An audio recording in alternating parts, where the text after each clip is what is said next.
if you look at some of the things that are going on in the AI and the tech space. I am far more worried about that than others.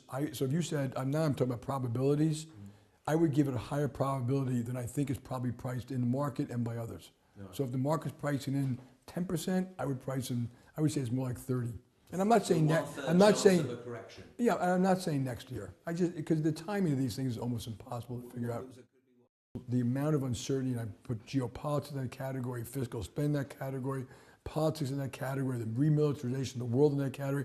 All these things cause a lot of issues that we don't know how they're going to sort out. So I say the level of uncertainty should be higher in most people's minds than what I call normal.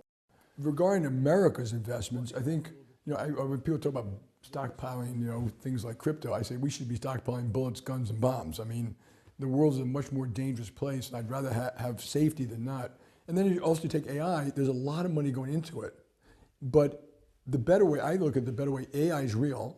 AI in total will pay off. Just like cars in total paid off, TV in total paid off, but most people involved in it didn't do well. Okay, so some of this money will be wasted. So think of the internet bubble you mentioned, where I think $1 trillion was lost at one point.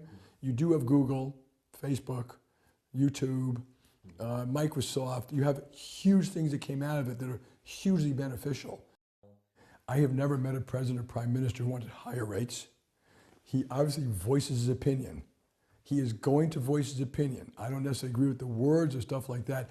I do not believe he's going to violate the independence of the Fed.